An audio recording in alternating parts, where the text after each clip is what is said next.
Hello students. So let us continue with the next topic.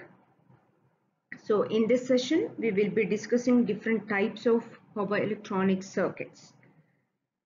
So for the control of electric power or power conditioning, the conversion of electric power from one form to another is necessary. So this is done by the power converters. So the static power converters perform the function of power conversion and broadly classified into say 6 types such as diode rectifiers, AC to DC converters, AC to AC converters, DC to DC converters, DC to AC converters, and finally you have static switches. So let us just go through each one, not in detail again, uh, just to know what these converters. So the first one is the diode rectifiers. So the diode rectifiers converts AC voltage into a fixed DC voltage. So you can see the figure shown here is a single phase diode rectifier circuit. So it's a full wave rectifier where it converts AC input into fixed DC output voltage, right? So here the input voltage to the rectifier VI, okay, as you can see here VI, it can be either single phase or three phase, all right. So the figure shown here is a single phase diode rectifier and you know how it operates, right? So the AC input is converted to fixed DC voltage, right? A simple diode rectifier circuit. Next is your AC to DC converters. So the figure shown here is a single phase AC to DC converter. It is also called controlled rectifier. So the figure includes two natural commutated thyristors. Two thyristors T1 and T2 are used here. Okay. So even here it converts, this type of converter converts constant AC voltage to variable DC output voltage. May note the difference there. It converts constant AC voltage to variable DC output voltage.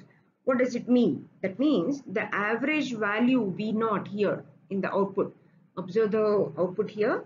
The average value of the output voltage V0 can be controlled by varying the conduction time of the thyristors. Okay. So at what time you turn on these thyristors T1 and T2, that will decide the average output voltage V0. Okay. Or in other words, you say that by controlling the firing angle, this alpha, controlling the firing angle, we can control the average output voltage of this converter. Okay. So here again the input can be a single or three phase source. All right. So how it operates and all, of course, we'll be discussing in detail in the coming modules. So here it is just an introduction to different converters. Next is AC to AC converter. Okay. So AC to AC converters are used to obtain variable AC output voltage. That means it converts fixed AC input voltage into a variable AC output voltage. Okay. So in fact, as you can observe, different power devices can be used. Here, triac is used to convert AC to variable AC output voltage. Okay. So here, these are of two types. That is AC to AC converters are of two types. First is AC regulator. So here it converts fixed AC voltage directly to a variable AC voltage at the same frequency. Okay. So whatever the frequency you have at the input, you'll be getting same frequency at the output. So it converts fixed AC voltage to variable AC voltage at the same frequency. So the applications can be like speed control of fans or pumps. All right. Second type is cycloconverters, where it converts input power at one frequency to output power at a different frequency. Okay. So through that is one stage of conversion. I'll repeat, it converts input power at one frequency to output power at different frequencies. That you call it as cycloconverters. Okay. So AC to AC converters, you have two types, AC regulators, and second type is cycloconverters. So the figure shown here is with the triad, as I mentioned.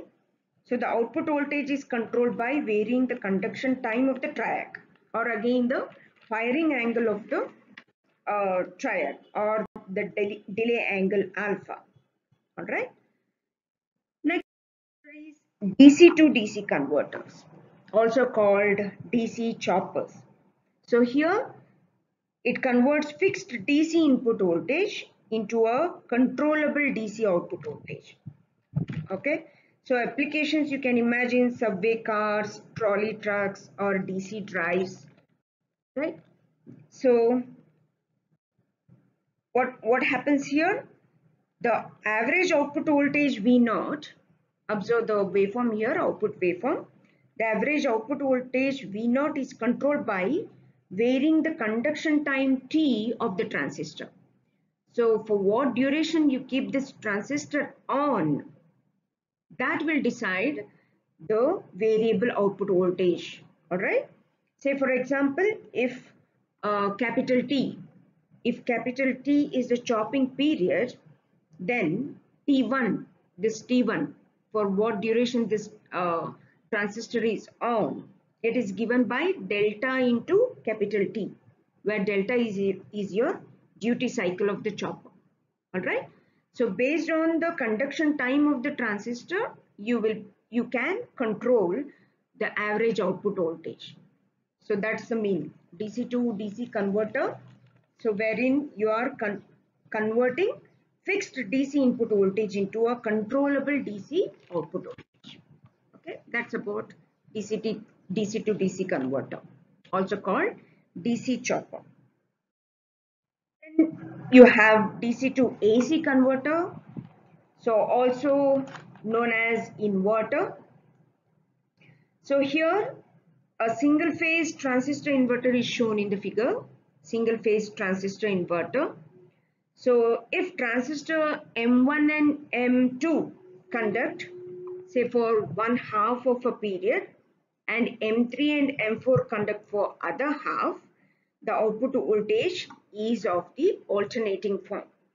So in this type, what are we getting?